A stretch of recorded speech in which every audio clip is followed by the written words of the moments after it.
Good evening students. आज आपका first class है और आज मैं आपको आपका बीए थर्ड ईयर का सेकंड पेपर पढ़ाने जा रही हूँ। उसमें आपको ऑस्ट्रियन संप्रदाय के अंतर्गत कार्ल मेंजर, जो मैं आपको कॉलेज क्लास में पढ़ा चुकी हूँ, सेकंड हम पढ़ने जा रहे हैं फ्रेडरिक वान वीजर, जिनकी डेट ऑफ बर्थ है 1851 से 1926। ठीक है, कहने का मतलब है ये उनकी जन्म तिथि है और ये मृत्यु। ठीक है, आप इसको यहीं पे लर्न कर लीजिए ताकि आपको आगे चल के कोई प्रॉब्लम ना हो। वीजर का जन्म 1851 ईस्वी में वियना में हुआ। इनकी शिक्षा वियना में हुई। कुछ समय तक ये सरकारी नौकरी में रहे। इसके बाद 2 वर्ष तक इन्होंने वामबार्बक, ठीक है, वामबार्बक आपने अपने सिलेबस में इनका नाम सुन रखा है, जो मैं आगे आपको बताऊंगी, के साथ ऐतिहासिक संप्रदाय के अर्थशास्त्री रोशर कार्ल नीच एवं हिल्डेब्रांड के पास रहकर अर्थशास्त्र का अध्ययन किया। इसके बाद ये वियना एवं प्राग विश्वविद्यालय में अध्ययन का कार्य करते रहे। सन 1909 में जब मेंजर आपको याद होना चाहिए, कार्ल मेंजर, जिससे पहले हम पढ़ चुके हैं, मेंजर ने वियना विश्वविद्यालय से अवकाश लिया तो वीजर, फ्रेडरिक वान वीजर, उनके उत्तराधिकारी बने एवं उन्होंने राजनीतिक अर्थ विज्ञान के प्राध्यापक का पद ग्रहण किया। ठीक है, इस पद पर वे 1922 तक रहे। प्रथम विश्व युद्ध के समय फ्रेडरिक वान वीजर ऑस्ट्रिया के वाणिज्य मंत्री भी रहे। ठीक है, सन 1917 में इन्हें ऑस्ट्रिया की संसद का सदस्य मनोनीत किया गया। ठीक है, इस प्रकार वीजर ऑस्ट्रियन संप्रदाय के द्वितीय अर्थशास्त्री एवं मेंजर के शिष्य थे। ठीक है, इनकी मृत्यु 1926 में हुई। ठीक है, मतलब ये कहीं ना कहीं मेंजर से जुड़े हुए थे, तो इनके जीवन पर मेंजर का प्रभाव भी पड़ा होगा, मेंजर के सिद्धांतों का प्रभाव भी पड़ा होगा। ठीक है, इनके कुछ प्रमुख ग्रंथों में से 3 इन्होंने ग्रंथ तो इनने काफी लिखे थे, लेकिन हम उनके 3 मुख्य जो ग्रंथ हैं उनके बारे में अध्ययन करेंगे। ठीक है, इनका ग्रंथ फर्स्ट था on the origin and loss of value 1884। ठीक है, number 2 natural value 1889। Number 3 theory of social economics 1930। ये तो फ्रेडरिक वान वीजर का जीवन परिचय था। ठीक है, अब इसके बाद हम वीजर के आर्थिक विचारों पर प्रकाश डालेंगे। ठीक है, वीजर ने मेंजर के सिद्धांतों का विस्तार किया। कार्ल मेंजर, जो हम पहले पढ़ चुके हैं, उनके सिद्धांत उन्हीं का क्या करा है, उन्होंने विस्तार किया है। ठीक है, यद्यपि कहीं कहीं इन दोनों के विचारों में भिन्नता भी दिखाई जाती है, मतलब कुछ चीजों में ये दोनों आपस में भिन्न थे, लेकिन फिर भी हम कार्ल मेंजर के सिद्धांतों का ध्यान रखेंगे।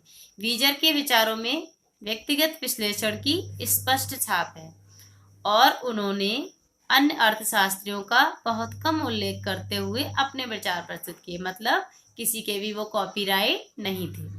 ठीक है,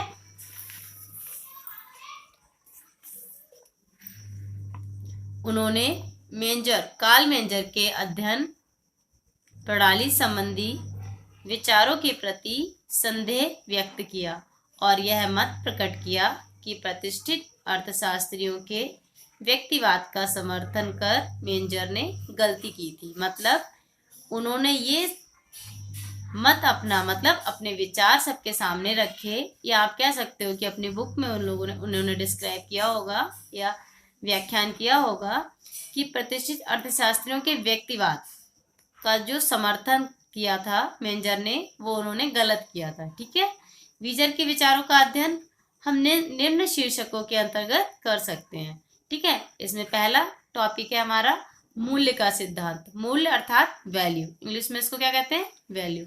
तो हम देखेंगे उनकी कौन सी बुक, नेचुरल वैल्यू, इसके अंतर्गत बीजर ने अपनी पुस्तक नेचुरल वैल्यू में मूल्य के ऑस्टिन सिद्धांत का स्पष्ट विवरण प्रस्तुत किया है। उन्होंने गॉसेन का ह्रासमान संतुष्टि नियम, आपने पढ़ चुके हैं, गॉसेन का ह्रासमान संतुष्टि नियम का आधार लेकर सीमांत उपयोगिता का अधिकाधिक निश्चित सिद्धांत प्रस्तुत किया है। सीमांत उपयोगिता का अधिकाधिक निश्चित सिद्धांत क्या होता है कि मतलब आपकी जो एक किसी भी चीज की आपकी एक लिमिट्स होती है। जैसे सपोज आप 7 रोटी की भूख रखते हैं तो आपको उससे पहले जितनी भी रोटी दी जाए आपकी भूख वहां पर स्टॉप मतलब शांत नहीं होगी, ठीक है। लेकिन जब आपको 7 रोटी पूरी प्राप्त हो जाती है तो उसके बाद 8वीं रोटी का आपके लिए कोई भी मूल्य नहीं होता है, क्योंकि आपकी भूख कितनी होती है, केवल 7 रोटी की। तो इस तरीके से हम सीमांत उपयोगिता का नियम सिद्ध कर सकते हैं। मतलब आप समझ सकते हैं कि यहाँ पे किस नियम की बात हो रही है, ठीक है।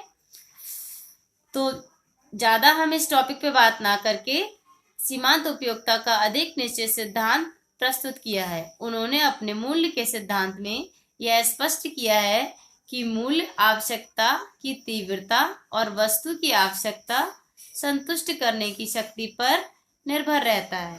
कहने का मतलब है कि मूल्य के सिद्धांत में यह स्पष्ट किया है कि मूल्य आवश्यकता की तीव्रता मतलब मूल्य की जितनी आवश्यकता होगी, ठीक है, वस्तु की आवश्यकता जितनी उस वस्तु की आवश्यकता को संतुष्ट करने की शक्ति होती है उस पर निर्भर करता है, ठीक है।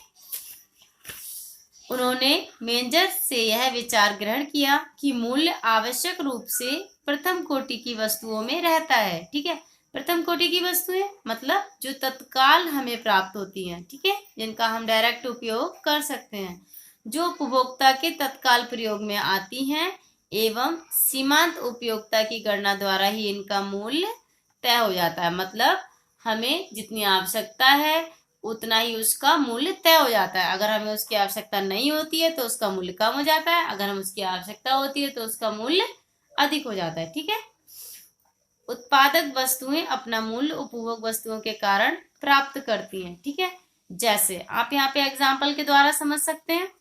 हल, हल समझते हैं, मतलब जिसे खेत की जुताई के करके हम अनाज पैदा करते हैं, खेतों की खुदाई में प्रयोग होता है, ठीक है।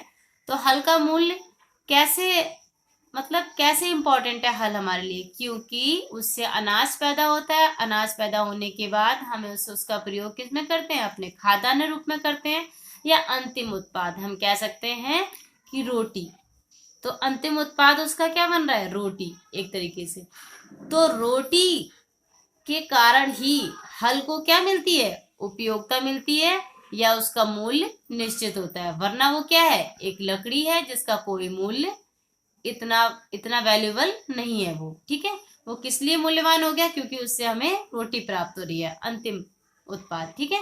इस आधार पर यह कहा जा सकता है कि उच्चतर कोटि की वस्तुओं का तब तक कोई मूल्य नहीं होता जब तक उनमें मूल्य आरोपित ना कर दिया जाए। मतलब कोई भी वस्तु जो उच्चतर है उसको उसका मूल्य तभी माना जाएगा जब उसकी अधिकाधिक उपयोगिता हमको प्राप्त हो जाएगी, ठीक है। बीजर का सारा सिद्धांत इसी आरोपण का विश्लेषण है।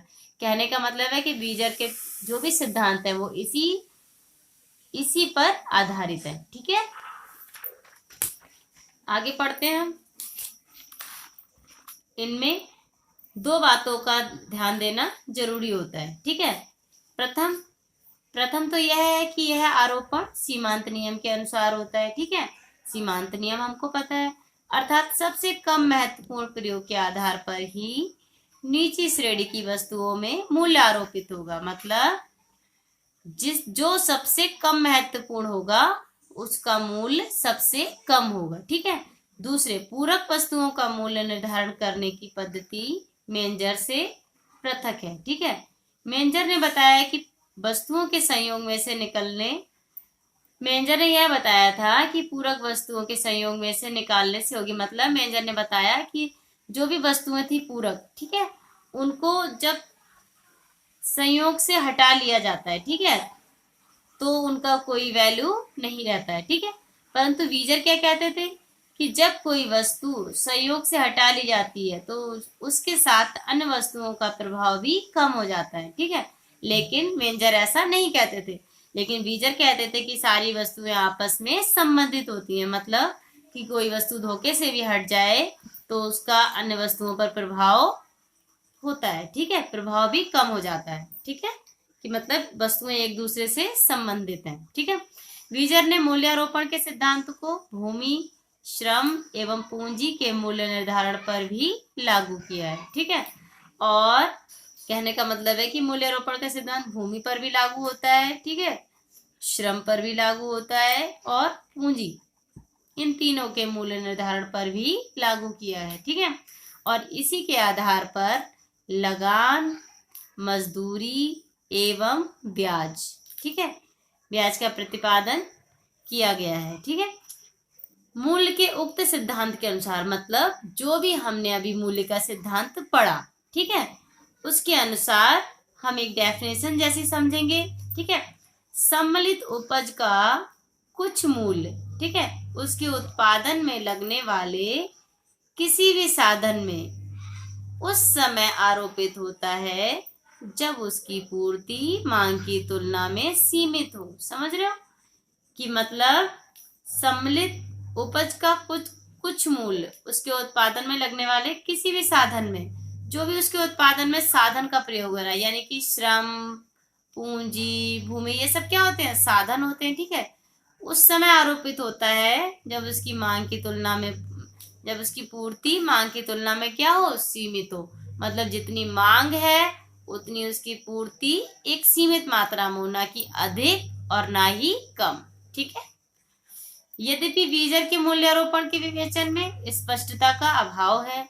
आप देख रहे हैं कि कोई भी चीज पूरी तरीके से स्पष्ट नहीं हो रही है, फिर भी उनका यह विश्लेषण कि विशेष साधन का पुरस्कार कैसे तय होता है, ठीक है, महत्वपूर्ण है। कि मतलब उनका कहने का मतलब है कि किसी साधन का पुरस्कार को हम मूल्य भी कह सकते हैं, ठीक है, कैसे तय होता है, महत्वपूर्ण है। जैसे उन्होंने लगान का सिद्धांत को विभेदक मूल्यारोपण का एक सार्वभौमिक सिद्धांत माना है, ठीक है, और इसी सिद्धांत को श्रम और पूंजी एवं भूमि पर भी लागू किया गया है, ठीक है। ये नहीं कि सिद्धांत केवल मूल्यारोपण कि केवल लगान के सिद्धांत पर ही लागू, ठीक है, श्रम, पूंजी, भूमि, इन तीनों पर भी लागू किया गया, ठीक है। उन्होंने मजदूरी के संबंध में विवेचन करते समय मूल्य के श्रम सिद्धांत एवं माल्थस के जीवन निर्वाह सिद्धांत, ठीक है, मूल्य के श्रम सिद्धांत एवं माल्थस के जीवन निर्वाह सिद्धांत, ठीक है, ये दो सिद्धांत हैं जिनके बारे में आप पढ़ चुके हो, ठीक है, फर्स्ट ईयर में, ठीक है, की आलोचना की है। उन्होंने लाभ के वानथुनन के विश्लेषण को भी अस्वीकृत कर दिया। मतलब ये सारी चीजें उनके सामने क्या हो गई, बेकार हो गई, ठीक है। अस्वीकृत का मतलब उन्होंने इसको नहीं माना, ठीक है। आगे पढ़ते हैं हम। बीजर ने पूंजी का विश्लेषण भी किया जो वामबारवक से भिन्न है, लेकिन वालरस तथा क्लार्क के सिद्धांत से समानता रखता है, ठीक है। बीजर ने पूंजी का भी विश्लेषण किया जो कि वामबारवक, ठीक है, ये भी आप पढ़ोगे, अभी आपने नहीं पढ़ा है, ठीक है, से भिन्न है, लेकिन वालरस तथा क्लार्क के सिद्धांत से समानता रखता है, ठीक है।